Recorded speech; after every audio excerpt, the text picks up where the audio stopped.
எல்லினோன்றது ஒரு விஞ்ஞானத்தன்மை கொண்ட ஒரு விஷயம். ஆனால் நான் இயலுமான வரைக்கும் உங்களுக்கு புரியக்கூடிய வகையில் நான் அதை சொல்ல பார்க்குறேன். உங்களுக்கு ஏதாவது விளங்கலை என்றால் நீங்கள் எந்த இடத்துல விளங்கலையோ அந்த இடத்துல நீங்கள் கை உயர்த்தினீங்கள் என்றால் நான் உங்களுக்கு விளக்கம் சொல்கிறேன். அல்லது ஏதாவது நீங்கள் கேள்வி இடையில் கேட்டாலும் நான் உங்களுக்கு அதுக்கு பதில் சொல்கிறேன். சரியா? ரைட். நான் இந்த ப்ரெசன்டேஷனை ஸ்டார்ட் பண்ணாக்க முன்னம் நான் உங்களோட சில விஷயங்களை சொல்லணும் அப்படின்னு நினச்சினேன். சரிதானே? நீங்கள் கிளிநொச்சி ஆக்கள் இருக்கிறீங்க தானே? இருக்கிறீங்க. ஓகே. நான் யாழ்ப்பாணத்திலிருந்து விடியத்தான் வந்தேன். நான் பூநகரியால் சங்கப்பட்டி பாதையில் வந்து பூநகரியால் தான் கிளிநொச்சிக்கு வந்தேன். நான் வார வழியில் அந்த குடமுருட்டி கண்டு இருக்குது. கிளிநொச்சி ஆக்களே தெரியும், மற்ற ஆக்களை நீங்கள் கேள்விப்பட்டிருப்பீங்கன்னு நினைக்கிறேன். சரி, இது ஒரு பாலைப்பழ சீசன். உங்களுக்கு தெரியுது தான், எல்லா இடத்துலையும் பாலைப்பழம் விற்கணும். அந்த குடமுருட்டி பாலத்துக்கு கிட்ட ஒரு குடும்பம், ஒரு ஒரு அம்மா, ஒரு அப்பா, ஒரு 2 பிள்ளைகள் பாலைப்பழம் விற்கணும். அதில் ஒரு ஷாப்பிங் பேக் பாலைப்பழம் வந்து நம்ம சும்மா வாங்குவோம்ட்டு போட்டு கேட்டு என்ன விலைன்னு 200 ரூபான்னு சொல்லிச்சினேன். இப்போ நான் சொன்னேன், இந்த உண்மையாக இந்த நல்ல பாலைப்பழம் உள்ள இடங்களிலே அதுவும் உண்டு. ரெண்டாவது சின்ன பாலைகள் இருக்கிற இடம் அதுவும் உண்டு. மற்ற இடத்துல நீங்கள் பார்த்தீங்கன்னா பாலைப்பழம் பெரிய அளவில் இருக்கும், வேறையிலாவது அதுக்கு வினைக்கட்டு தான் வினைக்கடை வேணும். இப்போ அவையே சொல்லிச்சின என்னென்னா, நான் சொன்னேன் இங்கே சின்ன பாலைமரம் இருக்குத்தானே, இது நீங்கள் யாழ்ப்பாணத்துலேயும் 200 ரூபாய்க்கு விற்கிறாங்க, கம்பஸு கிட்டவும் 200 ரூபாய்க்கு விற்கிறான், ஷாப்பிங் பேக் கூட நிற்கிறாங்க.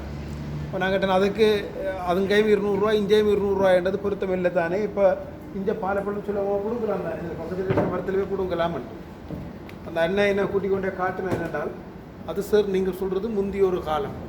இப்போ அந்த சின்ன பாலியல் எல்லாம் பட்டு போச்சு. இப்போ நான் சரி ஒரு பார்ப்போம்ட்டு ஒரு கொஞ்சம் தூரம் போய் பார்த்தா உண்மையாக பாலைமரம் பட்டு போய் தான் இருக்குது. சின்ன சின்ன பாலை உங்களுக்கு தெரியும்.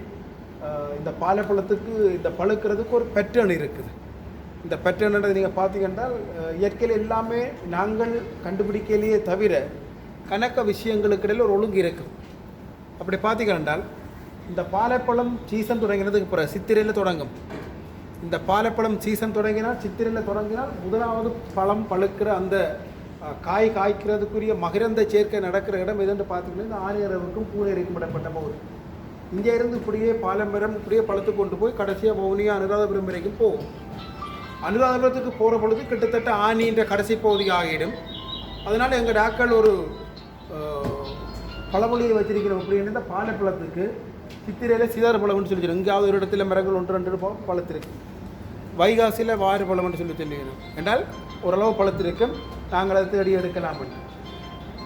3வது ஆனியில் அள்ளு பழம்னு சொல்லிடணும். வேண்டாம் அந்தளவு அது ஒரு சீசன் முடியுதுன்ற அர்த்தம். அவர் கூட்டிக் கொண்டே காட்டின பொழுது உண்மையாக சின்ன சின்ன பாலைமரம் எல்லாம் பட்டிருந்தது.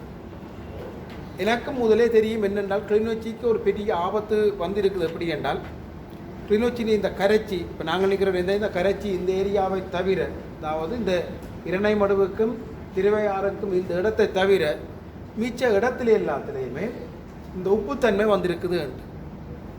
அது எங்கேருந்து வந்ததுன்னு பார்த்தீங்கன்னா இந்த பூனேரியில் அங்கால பார்த்தீங்கன்னா இந்த கிளிநொச்சியில் பள்ளிக்கூடம் ஒரு இடம் இருக்குது, கடற்கரை இருக்குது. அங்கே இருந்து மண்டைக்கல்லாறு ஒரு சீசனுக்கு பாயும், இன்னொரு சீசன் ஒரு சீசனுக்கு நல்ல தண்ணி கடலுக்கு போகும், ஒரு சீசனுக்கு கடல் தண்ணி உள்ளுக்க வரும். அப்படி கடல் தண்ணி உள்ளுக்க வந்து வந்து வந்து வந்து இந்த வெண்ணேரி குளம், ஆனை விழுந்தான், ஸ்கந்தபுரம் வரைக்கும் அந்த உப்புத்தன்மை வந்துட்டு. நீங்கள் பார்த்தீங்கன்னா உப்பு மிக வேகமாக பரவக்கூடிய ஒன்று. அதுக்கு நல்ல உதாரணம் என்னென்னு பார்த்தீங்கன்னா, நீங்கள் நல்ல உப்பு மண்ணுக்குள்ளுக்க போனதுக்கு போய் கால் வச்சுட்டு வந்து ஒரு கொஞ்சம் தூரம் மிஞ்சால வந்து நல்ல தண்ணிக்குள்ளே கால் வச்சு கொண்டு நடந்தாலும் கூட இந்த உப்பு கழுவுப்படாட்டால் உங்களோட கால் கொஞ்சம் தால கசிய வலிக்கணும். இது வழியாக பார்க்குறேன். அல்லது உப்பு படும், உப்பு வெள்ளையாக பட்ட வழி இருக்குது காலில். அப்போ நீங்கள் பார்த்தீங்கன்னா அது ஒரு பிரச்சனை. சரிதானே? 2வது நான் இந்த படத்தை பார்க்குறேன்னா நியமம் உங்களுக்கு எல்லாருக்கும் இதை தெரிஞ்சிருக்கு.